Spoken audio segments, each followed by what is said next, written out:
If you're a fan of softball, then you are going to love the Fast Pitch TV show sponsored by Easton Sports. Now the man that knows more about softball than anyone on the planet, your host, Gary Leland. Welcome to the Fast Pitch TV show. Now, if you're watching us on YouTube, MySpace, Facebook, or another video sharing site, please check out our website, www.fastpitch.tv. It's the place to find all of our past episodes and the place to keep up with our future episodes. I'd also like to thank our sponsor, Easton Sports. The truth is, there is a difference. The difference is Easton. Now, you can check out their website at eastonsoftball.com. Without them, we just wouldn't be here. Now today, I'm bringing you an interview with Olympian Caitling Lowe. Now she's touring the country with Kat Osterman and Kelly Kretschmann conducting the Triple Threat Softball Camp. Now they were here in McKinney, Texas, starting off their camp. That's where they held the first day of their camp, the first stop of their camp, and I spent the day at the camp. I must say it was a great camp. It's the kind of camp I would have liked to have had my daughter in. I always like to have my daughter in camps where they worked real hard, not where they actually just sat around and visited, where they learned something. And at this camp, I think the kids were very tired when the day was over, and I think they learned a great deal. Now, after the camp was over, Caitling came over, spent a few minutes, and gave us an interview, which I really enjoyed, seeing how she'd been working all day. Now, enough yapping on my part. Let's just go straight to the interview. Well, thank you, Caitling, for taking the time. I'm out here at the Triple Threat Softball Camp that they're doing out here. You, Kat, and Kelly Kretschmann. And it was a great camp, and you're taking a little time afterwards, and I really appreciate you doing that for us. Oh, absolutely. Thanks for coming out. We were really excited to get going, and this was our first camp starting out, so we were really excited, and it went really well today. Let me ask you a couple questions, and I know a few of these from hearing them earlier. A lot of my questions are answered during the question and answer period, but you started playing softball at how old? Ooh, about 6 years old. 6 years old, and who was your dad your coach? Yes, I started playing for my dad when I was 6, and he kind of taught myself as well as my sisters until we were about 12 years old, and then we went on to different travel ball organizations. And so when you got to that level of travel ball, as we call it, or select as some people call it, how did your game, did you go from playing just recreational, like 12 games a year, all of a sudden you were playing 40, 50 to 100 games a year? Or? Out in California, we usually start pretty young playing a lot of games, so even once I started playing ASA was when I kind of picked up the games, and we were playing 3 to 4 games in a day, even when we were 10 or 11 years old. But that's when it really started to get competitive, and we were out at nationals and out at big tournaments all year long. So now you were teaching today on slapping and bunting, which I found real interesting, and one of our other shows will be on that. And we have a question. People come in the store all the time asking us, so I'm going to ask you this question. People always come in and they ask me this, and my answer is neither one, but they always go, if I'm a slapper, should I get the heaviest bat I can swing or the lightest bat I can swing? Well, my opinion is not as much the weight, because it's what you can handle with the weight, but it needs to be balanced. So you don't really want a bat that is end loaded. You want something that has a little bit more balance to it so that you can control the bat. Obviously, if you go up there with a really heavy bat and you can't control what you can do with the ball, then you're not going to benefit as much. But it needs to be heavy enough to where you can still stand in, swing away, and drop it over someone's head, and you can still slap a ball to the infield. But for a reference point, I use a 34-24, and I like a good even load, so it's a -10 or -10. And yeah, I've never been much for the end loaded bats, just because my job isn't to hit home runs; it's to get on base.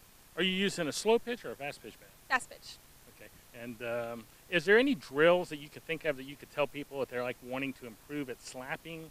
Is there something you could share with us that someone could say, hey, I can go out and do that and improve my slapping game? There's a lot of things, and repetition is just huge.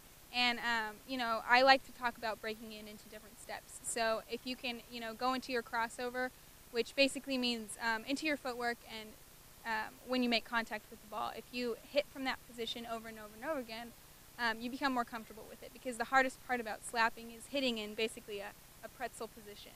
So if you can make yourself comfortable with that contact point, then you're going to be able to run through and do it easier than you would be able to normally. Okay, and now switching up a little bit, I understand your dad is known as the game man in the neighborhood. Oh, absolutely. I mean, what if you heard?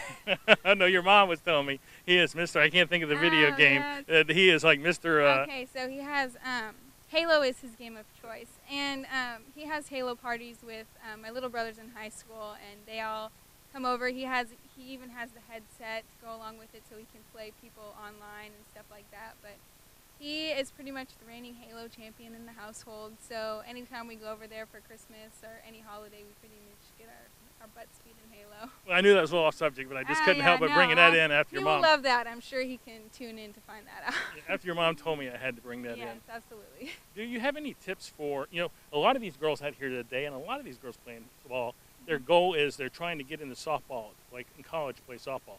Do you have any goals that you say, hey, here's something you really need to pay attention to, or something that I think will help you get to that level? Well, some of the huge things are also, more of the simpler things.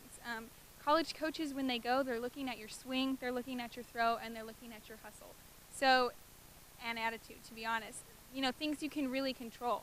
So if you're in practice and you're practicing your skills, yeah, you're going to be good. But also, are you running in and out off the field, Are you the person that goes in and throws your helmet on the ground? Or are you someone that says, okay, maybe I struck out, but I'm going to pick it up next time?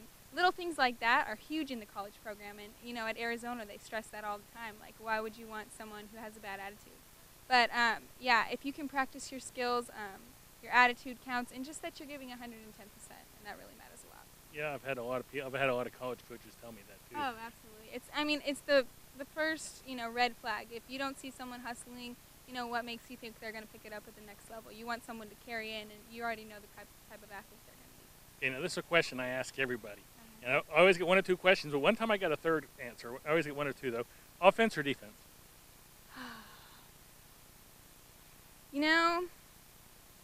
I wish I could say both, and really I think I would pick defense just because it's almost more fun taking a win away from somebody than actually scoring the run. But, it's really a toss-up. Hitting that game-winning run in or scoring that game-winning run is huge, but also making a diving catch or throwing somebody out at home plate is really huge for the team. But I'm a big believer that defense wins ball games, and offense is just a plus.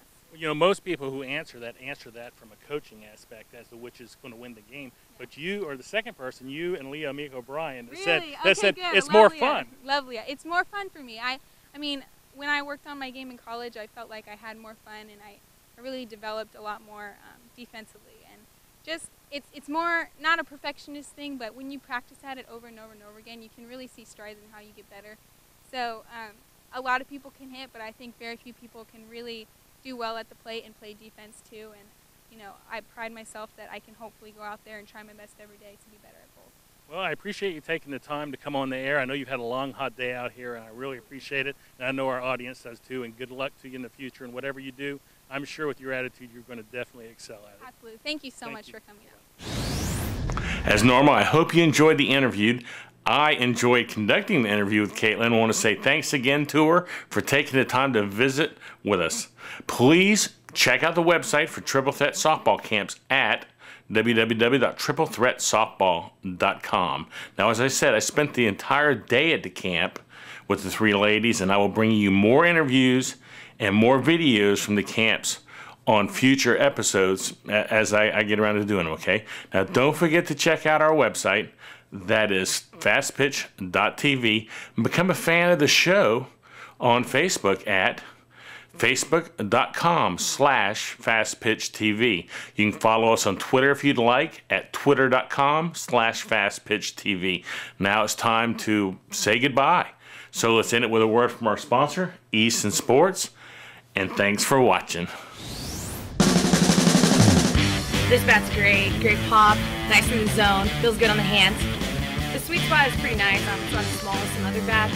Even if you don't hit it exactly on it, the ball still travels as far as it's supposed to.